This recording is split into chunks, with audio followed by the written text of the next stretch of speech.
recién llega. Ya que el objetivo, el propósito de todo este curso ha sido examinar cuál es la relación vital que existe entre la filosofía y la religión, y entre la historia y la religión. Es decir, ver la religión en estas dos perspectivas, la que ofrece la filosofía y la que ofrece la historia, concretando todavía más y en cierto modo ilustrando esta verdad con la encarnación en la historia. Diríamos, en Israel es fundamental el conocimiento de la historia porque Dios se manifiesta en la historia. Y en Grecia es donde la filosofía surge y nace como una encuesta en busca del centro divino. En las clases anteriores habíamos examinado nosotros el propósito de Sócrates. Decíamos que Sócrates fundamentalmente, pese a que no nos vamos a hacer cargo de toda la discusión en torno a su personalidad, lo que lo distingue y lo define es esta búsqueda de qué es lo que verdaderamente conviene a los dioses o conviene a Dios. ¿Qué es aquello que es verdaderamente piedad? Se pregunta en uno de los diálogos socráticos, que lleva el nombre del sumo sacerdote de Atenas en aquella época, que se llamaba Eutifrón. El propósito es averiguar qué es la piedad. Todos sabemos, menos el presidente de la nación, que Sócrates no escribió ningún libro, y que lo que conocemos nosotros acerca de Sócrates está precisamente en Platón. Xenofonte se ocupó de Sócrates, pero se ocupó un poco como de una inspiración de tipo literario. Le interesaba Sócrates porque estaba de moda. Y entonces escribió algo, una apología acerca de Sócrates. No podía conocer mucho sobre Sócrates, porque había estado en relación con él siendo muy joven todavía, tenía 18 o 20 años. Y no había traído la personalidad de Sócrates, lo frecuentó más o menos como discípulo o tal vez simplemente como un mirón. Después él estuvo en Persia muchos años, donde realizó toda su carrera militar, y cuando volvió a Atenas había ya acontecido la muerte de Sócrates. Él escribió sobre Sócrates una memoria, una apología al mismo tiempo, pero diríamos se ve y se advierte una apología que no conoció la socrática ni la interpretó a fondo. ¿Quién interpreta a Sócrates? Es Platón. Y en la clase pasada habíamos comenzado nosotros a tratar el platonismo, diciendo cómo Platón, en primer lugar, no se entiende sin la configuración de la sociedad y de la ciudad a la cual pertenece. Es importante señalar este detalle. La ciudad griega es, como lo hemos dicho en la clase anterior, un municipio, centro ciudadano y todo aquel ámbito geográfico que lo rodea. Y nunca pretendió ser más. Tanto es así que en la época de Alejandro Magno, cuando Alejandro lanza su conquista sobre la Persia, el griego que más representaba el espíritu griego de aquellos que seguían a Alejandro era un sobrino de Aristóteles, y se malquistó con él precisamente porque no entendía esta exageración violenta de la proyección política de Alejandro. Para un griego, dominar políticamente una ciudad sin conocer a todos sus ciudadanos era producto de la ibris, de la violencia, de la exageración, de la desmesura. Porque aún en todos los órdenes tenía este sentido de la medida, de la armonía que presidía y regía el orden mismo del universo. Y es aquí, en este orden mismo del universo, donde el griego descubría la huella divina de aquel que lo había plasmado según orden y mesura. Fíjense que la palabra creación de la nada no aparece en ninguno de los textos griegos, tampoco en el de Platón. Pero sí la existencia de un logos que sea intrínseco al universo o fuera del universo, lo mide y lo realiza según las leyes que de alguna manera descubren su armonía. Platón partió de la ciudad y en cierto modo diríamos la pregunta fundamental que se hizo él fue esta: ¿qué es lo que ha provocado la decadencia de nuestra ciudad? ¿Por qué en una época nosotros vimos, diríamos así, la luz de Grecia, y hoy nos encontramos frente a una situación de desmedro en una sociedad que él llama henchida de deseos? Sociedad henchida de deseos es como para nosotros la sociedad de consumo. ¿Y qué entendía él por sociedad henchida de deseos? Una sociedad en que existía un bombardeo permanente al bajo psiquismo para provocar ese complejo contraventístico del hombre. El hombre gasta más para pagar su pasión, para de alguna manera, diríamos así, satisfacer esos deseos del psiquismo inferior, que son aquellos que encuentran complacencia en las cosas materiales que la sociedad henchida de deseos le ofrece. Él pensó en esta sociedad cómo curarla. De ahí va a surgir, de alguna manera, lo que podríamos llamar el contexto del libro más importante del que fue la República. Las leyes es el último libro de Platón. Es un gran libro, pero la República es el que responde mejor a las exigencias y en alguna medida a las pretensiones del platonismo. ¿Qué es la República? Para nosotros, que vivimos en un clima de utopías, nacida de un cristianismo mal entendido, mal comprendido. Recuerden esto, siempre utopía nace en clima cristiano. Y en cierto modo viene de algún modo a satisfacer esa inclinación del espíritu cristiano que va en busca de aquella transfiguración del hombre que supone el acceso al reino de Dios, que es transhistórico.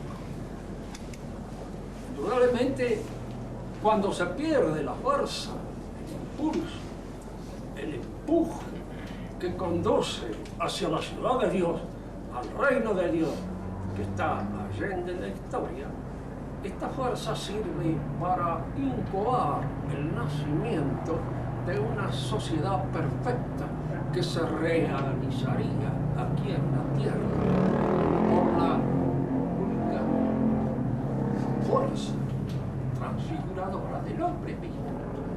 El hombre que aspira a la realización de esta sociedad perfecta. Y esto constituye la utopía que es típica, que es la marca de nuestra época. Decía Salborra en cierta oportunidad, el socialismo es la inmaculada concepción del hombre. Es decir, el socialismo supone un hombre sin pecado original, un hombre perfecto, un hombre del cual surge esa sociedad perfecta como el agua pura del manantial. Por supuesto, si nosotros quisiéramos ver la República como un ideal pura y exclusivamente utópico, estaríamos perfectamente equivocados. Platón no se propuso una utopía. ¿Qué es lo que se propuso?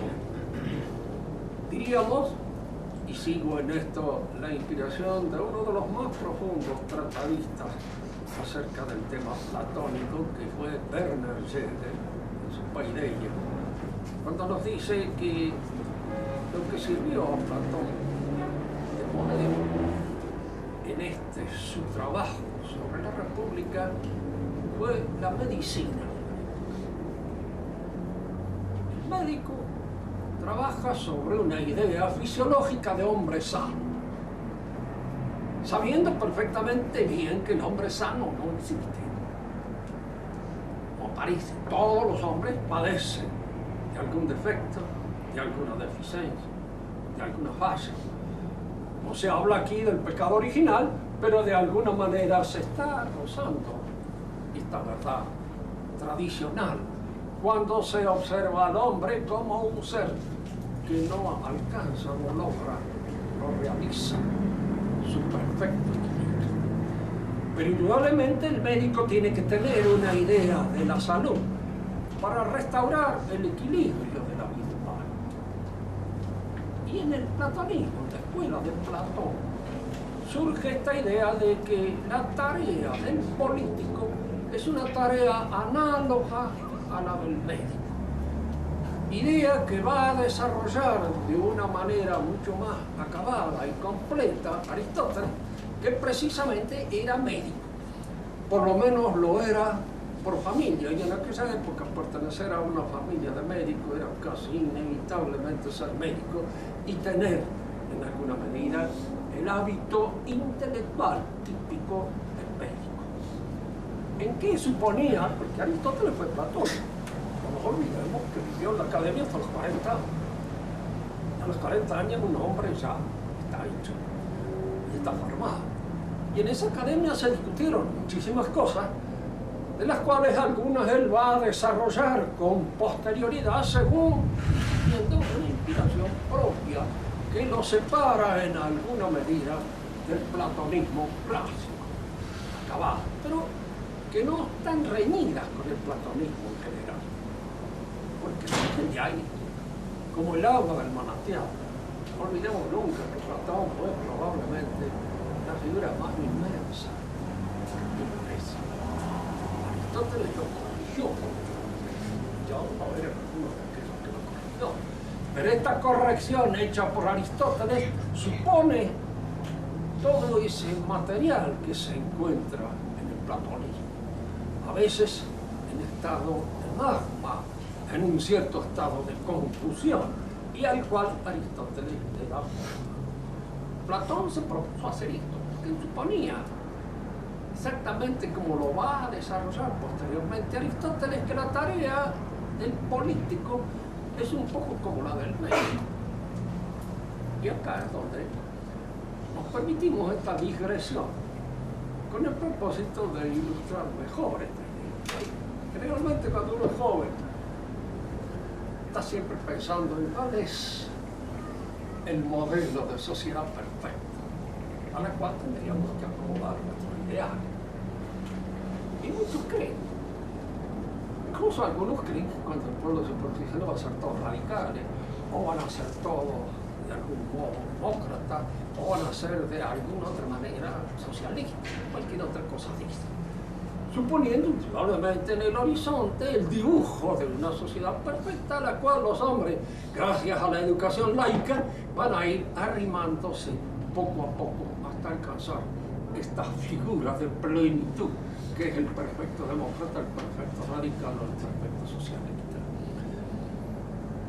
Cuando Aristóteles, en seguimiento de Platón, nos habla a nosotros de que la actividad del político se parece a la del médico, ustedes piensan que un buen médico no se propone nunca, de ninguna manera, hacer de su enfermo algo bueno.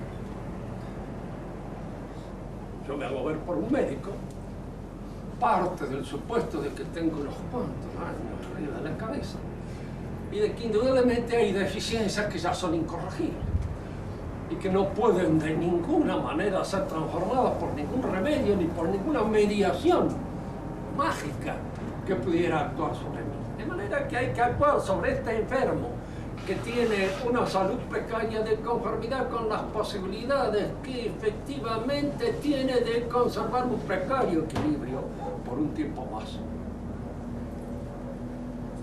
Y tú dices lo que el médico se propone por conservarlo.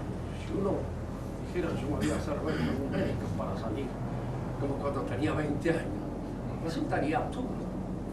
Y él tratará a un hombre de 20 años de una manera muy diferente a como trata a un viejo de 75, 76 años. De manera que en cada caso procura dar un equilibrio según las posibilidades concretas que efectivamente existen. Pero en él hay una idea ejemplar de salud que está, de alguna manera, sirviendo como ejemplaridad paradigmática para poder actuar sobre los distintos órganos del hombre que ya no funcionan. Digo esto porque es conveniente siempre tener en cuenta esto. Recuerdo, como profesor de historia de las ideas políticas, a veces haber hecho tal vez un discurso demasiado apologético de lo que era la Edad Media, de lo que podía ser el antiguo régimen. Entonces el alumno saca la conclusión de que uno está soñando con el retorno a una situación que está permitida, que no se da. Profesores monárquicos o el profesor es aristocrático, no sé. Pero también ¿usted cree posible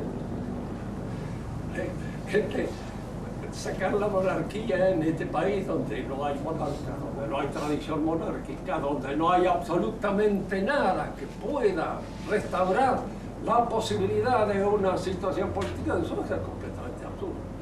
Crear una aristocracia de los bachichas estos que manejan el país es una cosa completamente estúpida, sin sueño, de una noche de verano, de manera que nunca jamás ha pasado por la cabeza de nadie. Se hace lo que se puede según las posibilidades reales y concretas que cada país ofrece. El propósito de la República entonces fue eso, crear un paradigma, es decir, ¿cuál es la ciudad que le corresponde al hombre sano? Pero aquí es donde conviene ver qué es el hombre sano. ¿Cómo es? ¿Cómo me lo imagino? Y Platón inicia su búsqueda filosófica a partir, como debemos partir siempre, todos, del ente físico, de la cosa sensible y visible. Allí es donde indudablemente yo debo buscar el camino para alcanzar el conocimiento paradigmático. El ente físico, la cosa sensible y visible, presenta a mi consideración muchos aspectos que es necesario que sean distinguidos con absoluta claridad si no quiero luego, en mi reflexión sobre él, cometer errores, equivocaciones y confusiones graves. Digámoslo de otra manera. El ente físico, en primer lugar, es un ente que cambia, se mueve, se transforma, está afectado por distintas clases de movimiento. Si yo atiendo pura y exclusivamente a la movilidad del ente físico, puedo llegar a la conclusión de Heráclito de que todo cambia, todo se mueve, todo está en perpetuo cambio, perfecto movimiento. Pero al mismo tiempo, el ente físico inspira en cada uno de nosotros una representación conceptual. Lo conozco. ¿Y cómo lo conozco? ¿De qué modo lo conozco? Lo conozco mediante los conceptos, mediante ideas. Pero las ideas, los conceptos que constituyen mi representación conceptual, mi manera de entender el ente físico, tienen también sus condiciones lógicas. El ente ha dejado en este momento la movilidad que lo afecta en el orden físico y se convierte ahora en un concepto, en una idea, en una noción. Y yo puedo cometer el error de transferir al ente lo que es propio de mi representación conceptual, lo que es propio del orden lógico en el cual lo físico es representado, visto, conceptualizado. Platón va a cometer este error y todavía en él, con esta, diríamos, sugestión que sufrió por su cuenta, por el excesivo cultivo que tuvo de las ciencias matemáticas. El que no es matemático no entra en la academia. Y cuando la matemática se convierte en ciencia rectrix del pensamiento filosófico, hay una tendencia a matematizar el ente, la realidad. Tendencia casi insoslayable, que afecta a casi todo el pensamiento que en alguna medida está inspirado por la matemática o por la física matemática, como sucede con el pensamiento moderno. Recuerden lo que han estudiado de alguna manera la filosofía moderna, que la filosofía moderna se inspira fundamentalmente en el pensamiento de Newton. Newton es el inspirador fundamental de todo. Entonces surge aquí la idea de un modelo físico que luego es trasladado al orden social y aparece la idea utópica de una sociedad modelada de conformidad con las exigencias de las ciencias físico-matemáticas. En Platón fue la matemática la que le inspiró su noción. Y en matemática sucede esto. Es indudable que el triángulo, como tal, concebido por el geómetra, no existe en la realidad.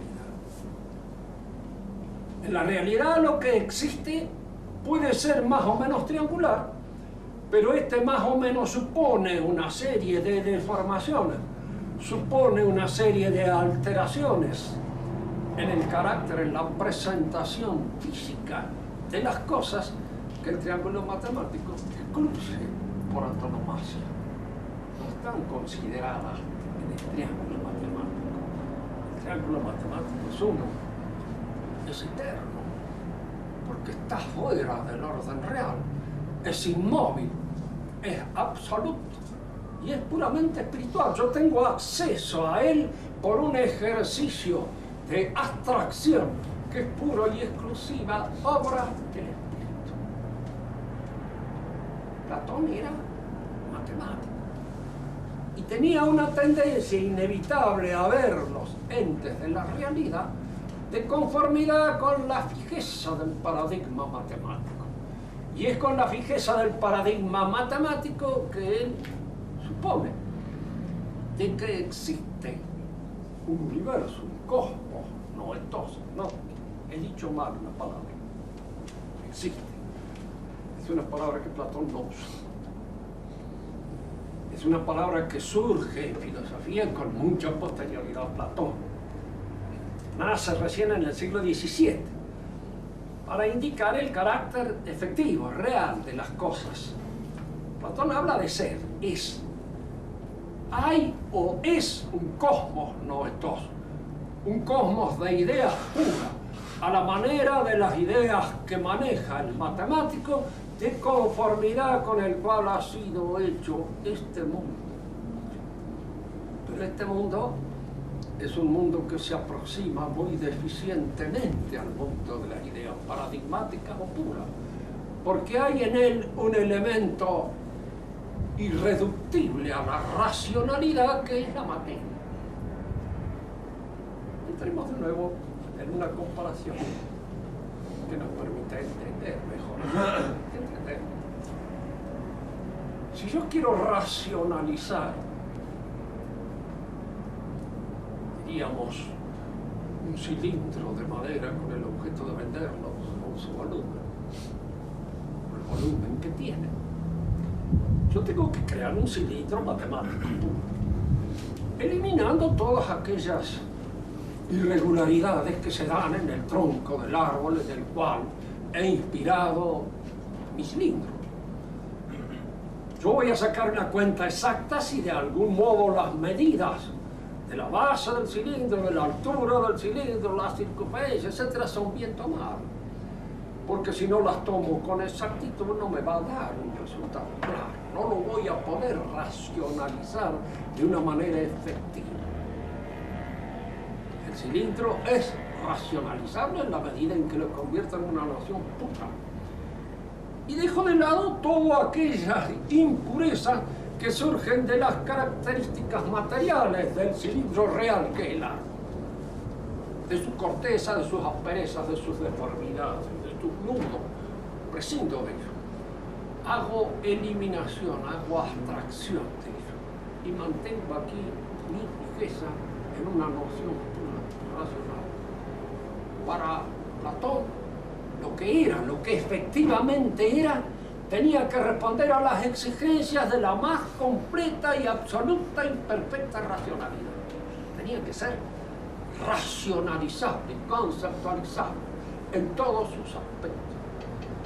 Porque él tenía como modelo en su pensamiento la ciencia matemática. Y entonces, aquello que entraba en la composición de las cosas y que no podía ser racionalizado como la materia, no era. Esto no pertenece a la realidad. La realidad pertenece a esto otro, que le consiste en su pureza absolutamente ideal y conceptual.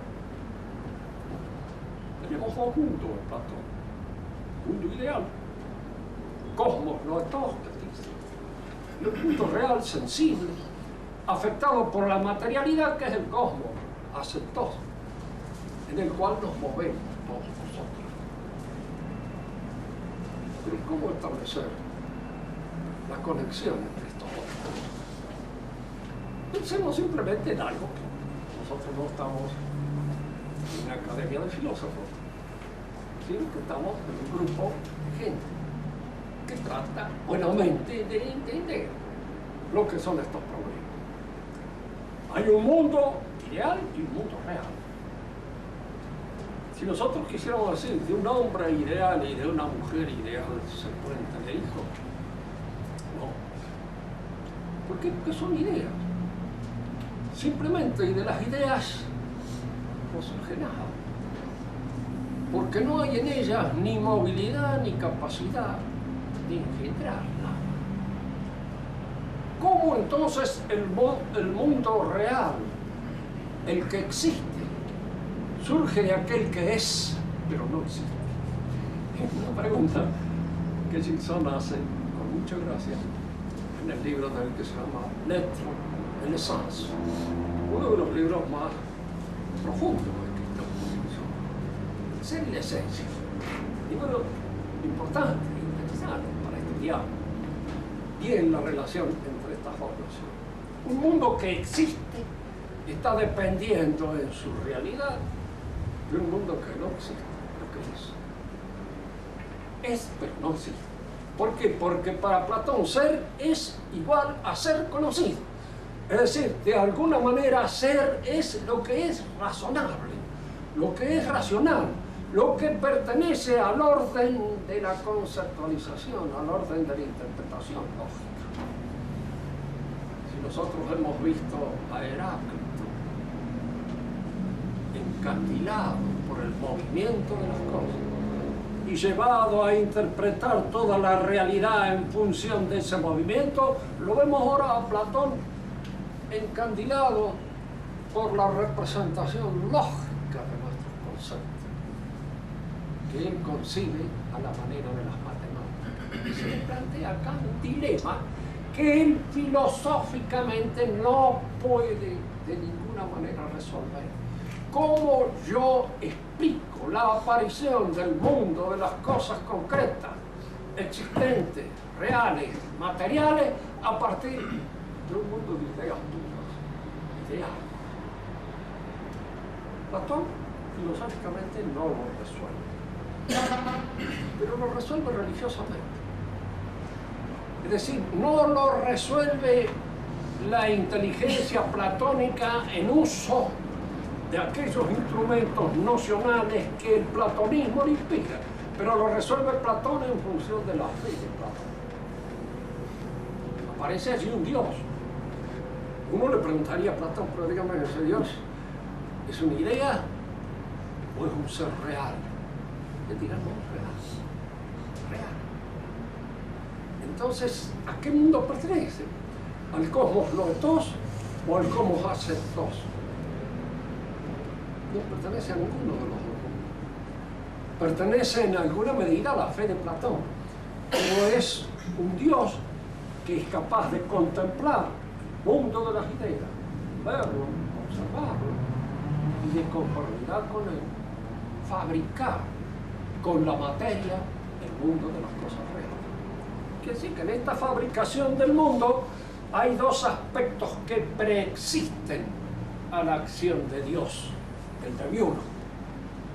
La idea que el demiurgo, aparentemente, por lo menos de conformidad con los textos más importantes de Platón, no las piensa él.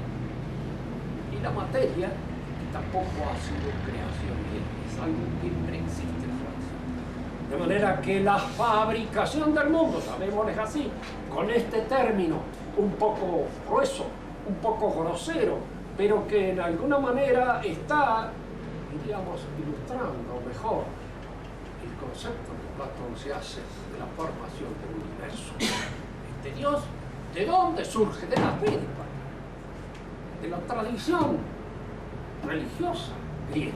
Y ahí nace, no nace de su filosofía. Y él lo mete en la filosofía precisamente para resolver un problema.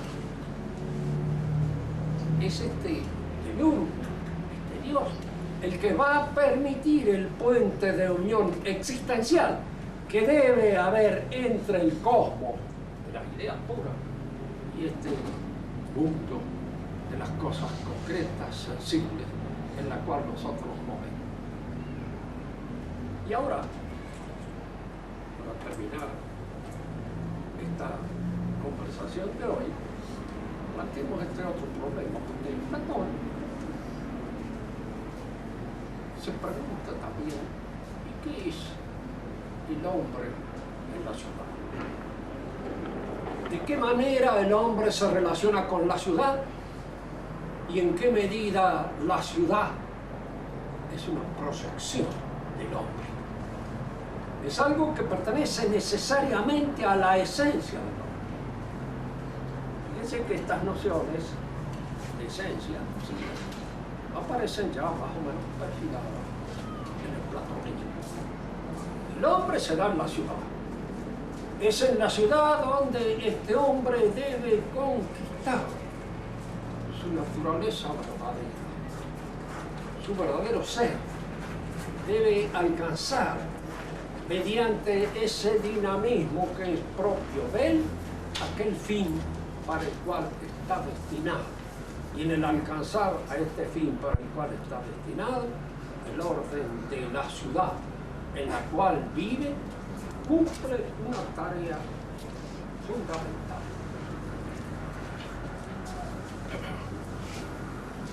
No importa que insistamos en este aspecto. El hombre, según Platón, es un Dios venido a menos. Y acá en esta noción de Dios venido a menos, nosotros, los católicos, comprendemos que hay aparentemente la idea de una caída en el hombre.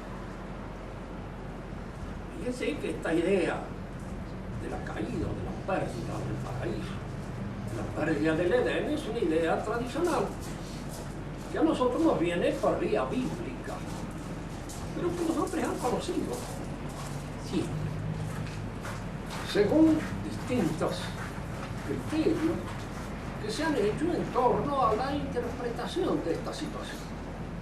Platón parte de esto. El hombre es un ser venido a menos. Es un ser que ha perdido una situación ontológica de privilegio para venir a insertarse en este cuerpo en el cual se encuentra prisionero. La ciudad debe ser organizada para que el hombre realice su posible liberación de este cuerpo en el que está prisionero. Esto es importante. Muchos nacionalistas, cuando examinan o estudian la historia de la formación del cristianismo, ven en Platón casi una inspiración del cristianismo. Ellos están buscando antecedentes en aquellos, diríamos, pensadores, que en alguna manera han anticipado una idea que ellos suponen ser semejante a la que maneja posteriormente la Iglesia. El Estado concebido por Platón es en alguna manera un Estado especial, en el sentido en que es un Estado en el cual lo fundamental es preparar el ámbito en el cual el hombre pueda liberarse de todas aquellas ataduras que tiene con su condición corporal. Pero aquí nos encontramos siempre con un pensamiento típicamente griego. Platón es griego. Y el griego es una lectura. Siempre. Los demonios son los inventores de la democracia, es cierto, pero la democracia griega es una aristocracia comparada con la nuestra. Si uno la examina bien, el gobierno del demo, y el demo son hombres libres. Y los hombres libres en Atenas, aún en la época en que Atenas pudo haber contado tal vez con más de 100.000 habitantes, no pasaban de 30.000. Y estos eran los hombres que constituían el demo y los que de alguna manera practicaban la democracia. Para Platón, indudablemente, la noción de aristocracia en el sentido tradicional del término ha perdido sus contornos históricos.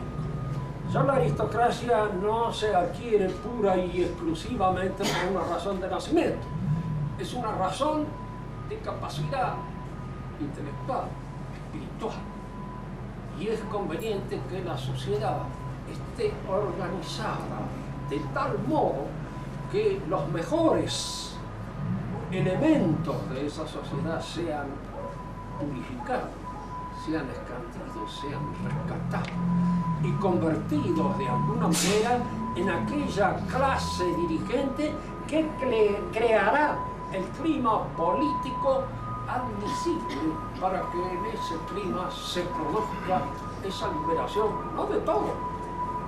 Todos no pueden liberarse de las ataduras de la carne. Aquí nos encontramos nuevamente con uno, por lo menos, de esos enemigos del hombre que la tradición religiosa destaca: carne, mundo y el demonio. Acá él no habla de los demonios, no habla, sí habla del mundo y habla de la carne. El mundo es precisamente la sociedad henchida de deseos que hace imposible el surgimiento de los mejores y que hace precisamente que aquellos que pudieron ser mejores sean los más corrompidos. Corruptio meliora pésima, se dice en latín. La corrupción de los mejores es la peor, pero esta es una noción platónica y está en él dicha.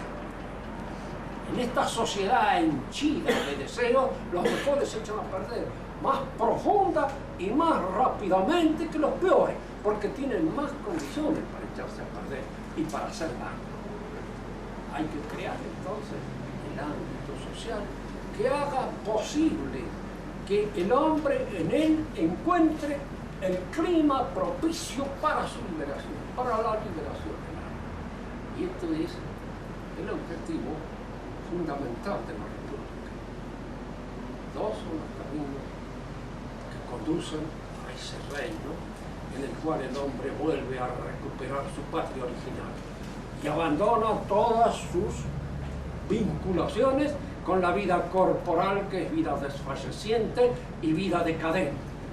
El amor y la sabiduría, el conocimiento. Entonces la sociedad debe estar hecha de tal modo que sea posible la inserción de estas dos fuerzas, en que el amor y el conocimiento sereno de Mancomunidad en un esfuerzo único de liberación. Y dejando de lado todo lo que es mucho, lo que en Platón queda de pasar, estamos encontrando nosotros con algo que posteriormente se va a convertir en una de las verdades de nuestra posición frente al mundo, y la cual las examinaremos en su oportunidad. Si ustedes quieren hacer alguna pregunta, háganla y les digo para los nuevos, siendo sordo como un tapián, pero esto es lo que me ha permitido sobrevivir tantos años de una manera más o menos elemental. Cada vez que me pongo el aparato y oigo un montón de cosas que no debiera haber, me pongo de mal humor y no me doy cuenta por qué de repente estoy de mal humor. Y porque tengo el aparato y oigo un montón de ruidos que generalmente no los oigo, porque ese es el beneficio de ser sordo, que es una cosa a la cual uno se acostumbra y que resulta de alguna manera casi agradable. No sucede en el caso de la ceguera, no veía una cosa verdad. En fondo que está en el mejor de los mundos y llega a la convicción de que los demás no saben hablar y por eso es que no. A ver, padre Terrero, antes que hacer la pregunta, sí. Obrigado. Hay muchos invitados que pueden tomar iniciativa, como su hijo, por ejemplo,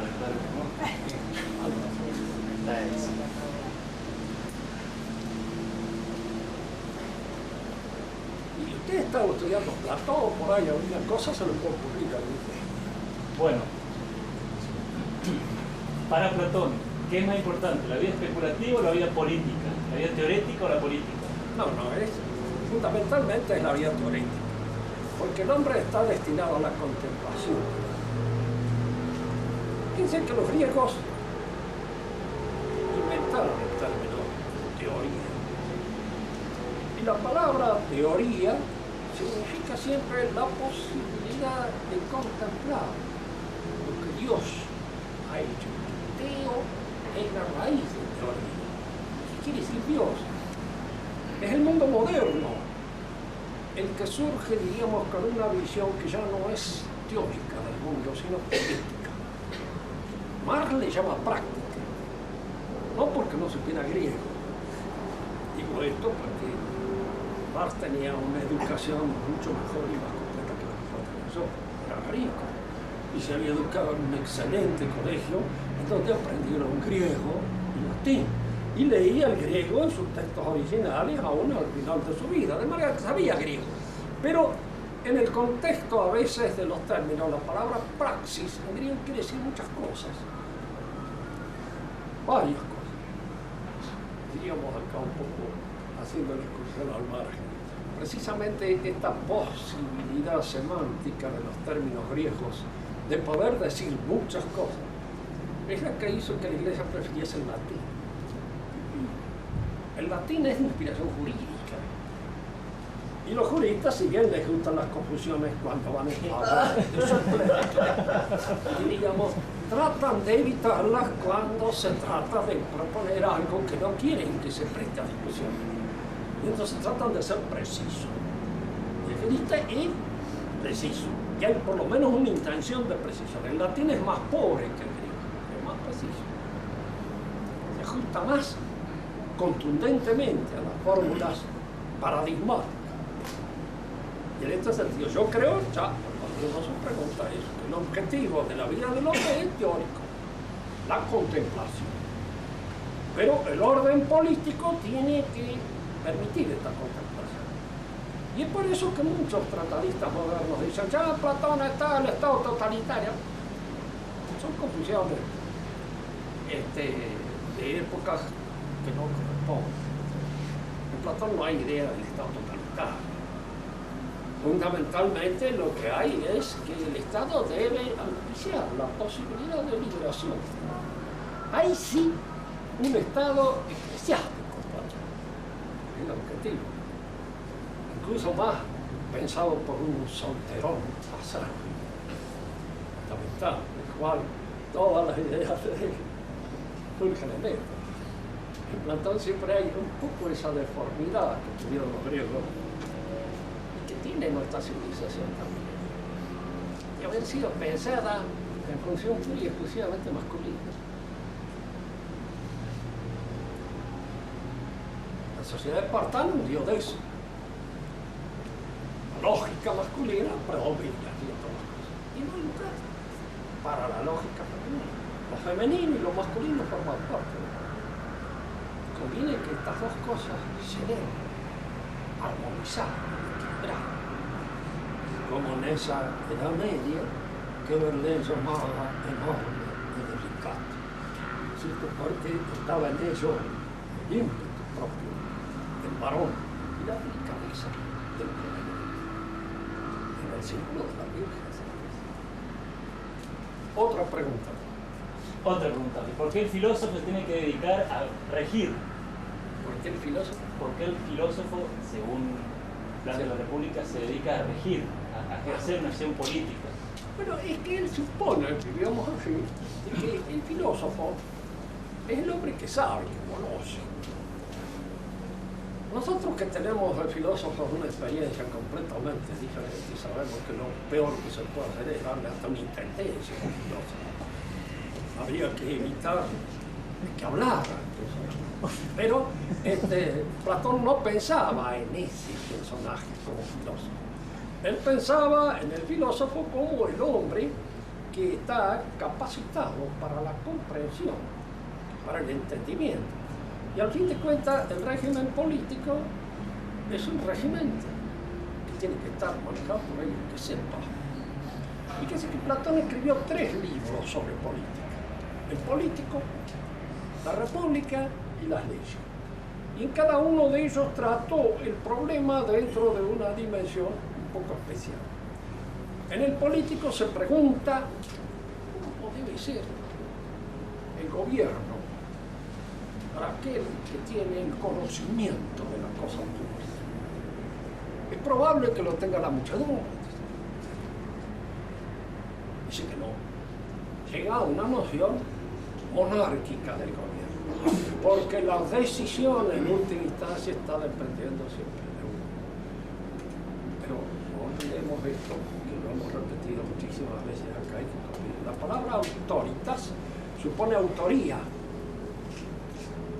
y la autoría supone conocimiento. Una autoridad sin conocimiento no es autoridad, no tiene autoridad. Fíjese que en buen español usted habla de autoridad cuando se refiere a una autoridad médica, a una autoridad científica, a una autoridad jurídica, a una autoridad teológica. Entonces es decir, el hombre que posee el conocimiento. Y el hombre que posee el conocimiento es el que tiene la autoridad. Y eso es lo que Platón quiere decir simplemente cuando da a los que poseen el conocimiento la autoridad en el orden político. La tienen. De hecho, siempre tienen que tenerla. Porque el maestro que usted le enseña, si no tiene autoridad, no enseña. Lo mismo sucede, diríamos, con la iglesia. Recién ahora se me ocurre a esto que yo no sé en donde han mamado su filosofía, no precisamente en la escolástica, cuando hablan de la libertad, es como si la iglesia no fuera la autoridad suprema en materia de conocimiento religioso. Y en materia de conocimiento, de cualquier tipo de conocimiento, que rige el orden social y que de alguna manera constituye las jerarquías en las cuales se dan las diferentes funciones de gobierno, tiene que estar en manos de los que saben. Y esto es lo que Platón quería decir. Tenía razón. Incluso la tiene siempre. Aun cuando muchas veces sucede esto. El que no sabe nada, dice, y el que sabe es profesor. Pero sucede al revés, que a veces el que no sabe es profesor, y el que sabe, y el que no sabe, bueno, esta parte. Pero los que mandan tienen que saber, y los que rigen tienen que conocer. Y este conocimiento es el que funda la autoridad en su país. Y a esto es a lo que se refiere Platón. Lo que es diríamos, rescatable del pensamiento humano. Sí. Está bien que después haya muchas cosas. ¿Qué más? No me Hay que deja, sacar. no me deja. Y toda esta gente tiene que comer. Hablamos pero fuerte, como cuando mandaba. En comida.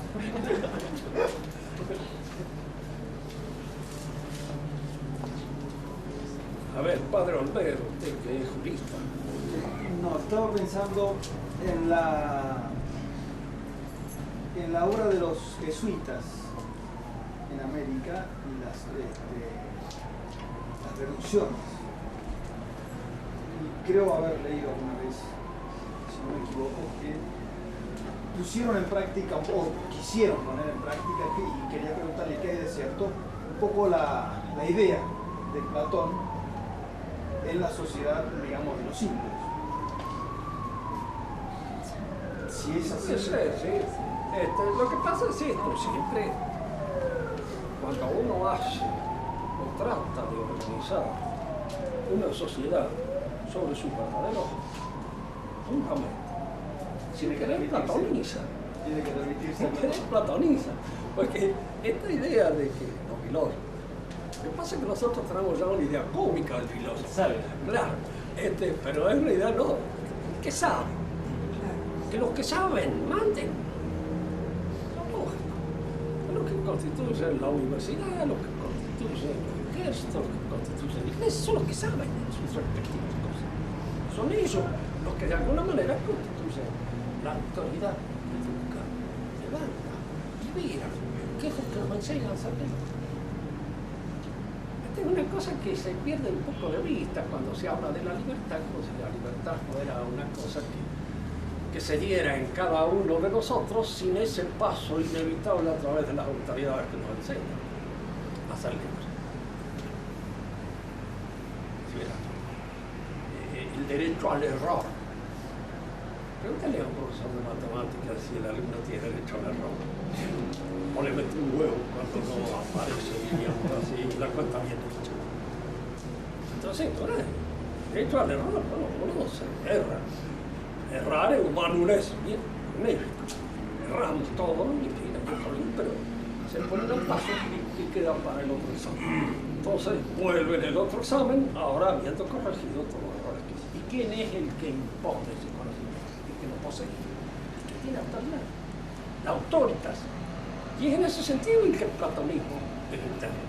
Como todas aquellas cosas que en alguna medida son verdaderas.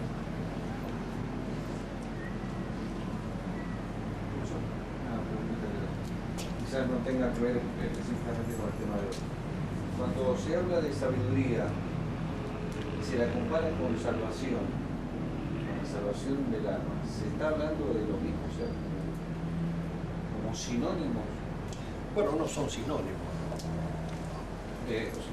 Claro, no son sinónimos. Pero una sabiduría que sea sabiduría tiene que llevar a la salvación. Que la sabiduría, en el verdadero sentido, no hablamos del tipo que tiene conocimiento científico en una determinada ciencia particular, porque puede no ser sabio, puede ser en todo lo demás un perfecto idiota.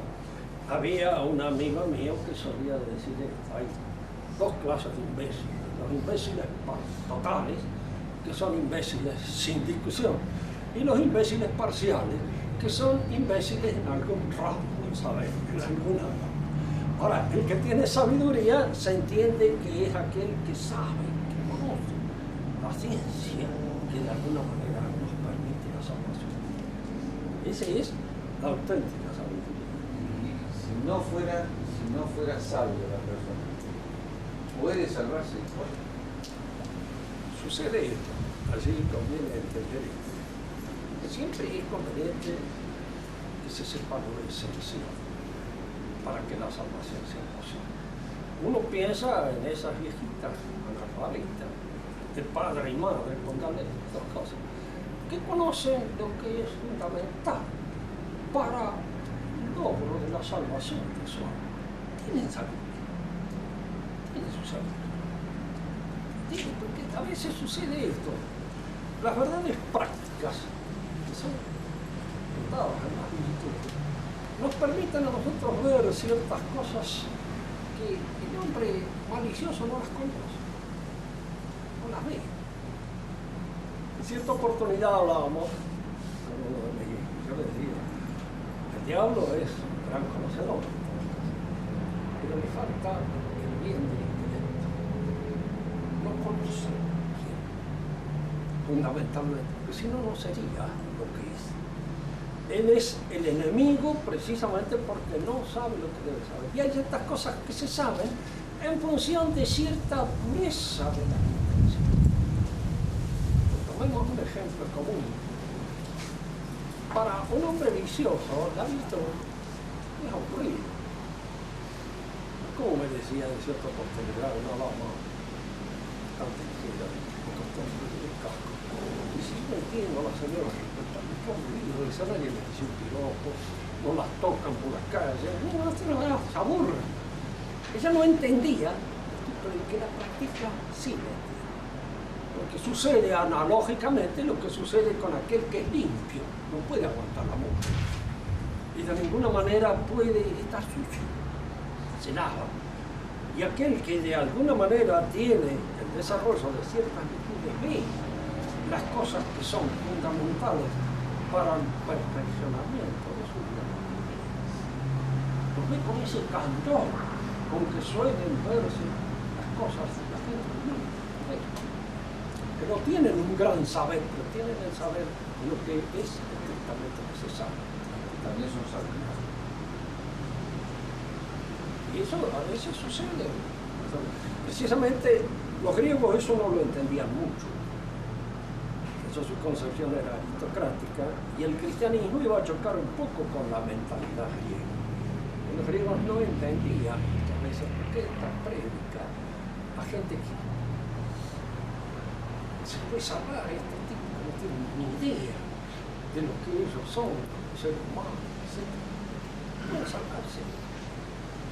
El cristiano cree precisamente en la posibilidad de esta pureza que emerge de una purificación de la virtud práctica. La virtud da un cierto conocimiento, un cierto saber.